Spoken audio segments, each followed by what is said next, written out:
and spell your name? Sure. My name is Kirk, K-I-R-K, Watson, W-A-T-S-O-N. I'm state senator for Senate District 14, which is Travis and Bastrop counties. Yep. So we're talking about this master plan Right. for the Capitol complex. Where does that all stand right now? Well, let me give you a little bit of background to make sure we all know what we're talking about. So in 2013, the legislature said that what it wanted to do was look at what was referred to as the Capitol complex, and master plan what we could do. And there were a couple of thoughts in that. One is, what do we do because we have so many employees that work in the Capitol complex, but we also have a large number of employees for the state of Texas that are in lease space all over the city, and could we save money by doing some things like that? And the Capitol complex is actually from Martin Luther King to 10th Street on the south, and Trinity over to Lavaca from east to west. So it's a big part of the state's land holdings. The other part about that was, can we do some other things that actually make it, because there are 1 million people a year visit the state capitol.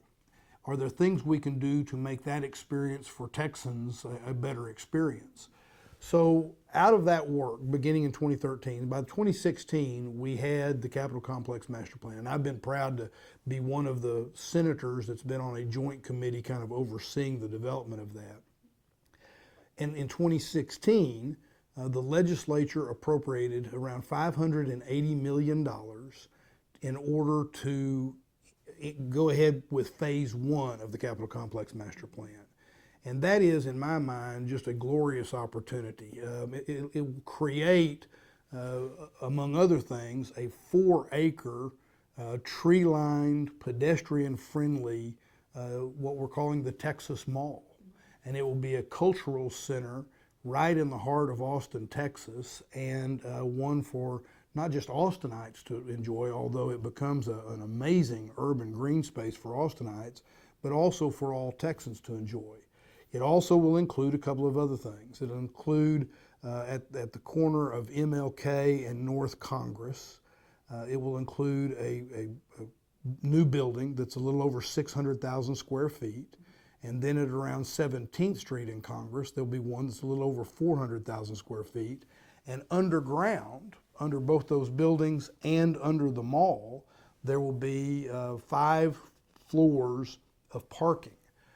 That will obviously make a difference in a place that needs parking. So we can talk about details if you'd like, but that's kind of the rundown. Yeah, and so the new buildings, those are for offices and stuff like that. Right. So the Capitol Complex, phase one of the master plan, which is funded at about $580 million, runs from 16th Street up to MLK. Mm-hmm.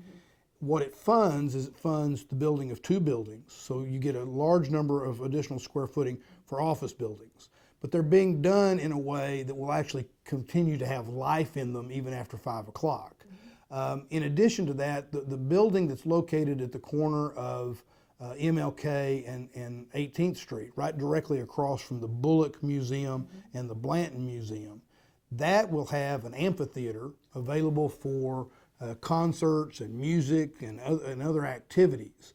At 17th Street, 17th Street will ultimately be closed because of the pedestrian mall, but also that's where you will enter into the parking garage, the 5-story parking garage that will be underground.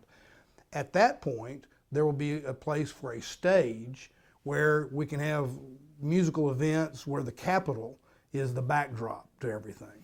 That'll be awesome. Yeah. That's very Austin. Yes. Well, a lot of this is a very Austin thing. For example, the idea that you have a very pedestrian-friendly mall that's going to be tree-lined, and the Texas Facilities Commission, which is in charge of getting this done, is working directly with the Lady Bird Johnson Wildflower Center to talk about what we ought to do in terms of native plants and trees and those kinds of things for not only the mall area, but any green roof space. So this is going to be a wonderful urban setting that's as green and as we can make it. Yeah, and so that's phase 1, and so then 2, 3, and 4. Yeah. What would happen to get those done? So couple of things. One is, I ought to mention one other thing with regard to phase one. One of the things that we're missing is we really have a need for additional childcare space. And I feel very strongly about that. You know, the state employees that are Austinites and live in Central Texas, some of their needs will be met better when we go with phase one. Phase two, in order to go forward, what we're going to need to do is the legislature will need to appropriate money for those things. And so I anticipate that we will be looking at that when we come back in the next legislative session. But part of that, I think, will be contingent upon making progress with what we're doing on phase one. Why, in general, is it good to have a plan going forward, you know, to know what our capital is going to look like in 10, 15, 20, 30 years? Well, the truth is that the legislature and the state haven't done much with regard to the complex around the Capitol in a long time. You know, there's been a building built here, you know, the Robert E. Johnson building, or a building built there. Things like that have been done. But even then, those weren't part of an overall plan. Where the state has done a brilliant job, in my view, is the Capitol itself. The building that we're sitting in, we're sitting in the extension. My office is in the extension of that building. That was a grand effort that resulted in a lot more space for state government, made it a lot easier for people that visit their members, their senators and their House members. But that was some really great work. But really we haven't done much since then. And I'll say one other thing. The preservation of the old building after the fire and the work that was done to bring it back and the work that's done to keep it a museum. And that's really what it is. You know, I tell people all the time, I get the privilege of working in a museum. That has all been great. But around the building, and there hadn't been much focus. And frankly, there's been a delayed, in my view, emphasis on what we do in terms of upkeep of other buildings. I think we've probably wasted money by not doing deferred maintenance and keeping people in lease space where we could be saving the taxpayer money. So I really think it's great that what we're now doing is we're saying you have this glorious building, the capital of the state of Texas, and what are we doing to make that visitor experience and make the experience around that building as glorious as the building itself? You know, I think the Capitol is one of the great symbols of Texas. And so the grounds around it should be as well. And of course the grounds immediately around it have been. Mm-hmm. But now we need to take that to the next step. To the entire complex. Right. Yeah, that makes sense. So my story is about, you know, the future of Austin. So there's a lot of little. Oh, that's right. I'd forgotten. They told me that. Yes, yeah. So that's what. Well, you want me to talk about that a minute? Yeah. One of the reasons I am so supportive of what we're talking about doing here is because when I think of the future of my city, one of the things that I grab onto is the idea that we've done a pretty good job of preserving green space even in the most urban of settings. Just this week we cut the ribbon on Republic Square. And what a glorious green space, which by the way is owned by the state of Texas and leased to the city of Austin. I passed the legislation a couple of sessions ago to extend that 99-year lease. Another partnership between the city and the state.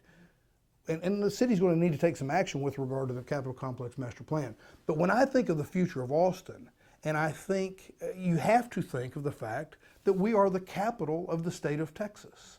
And with that, I think, comes some specific responsibilities because we're not only Austin, but we're a place that Texans from all over come to visit.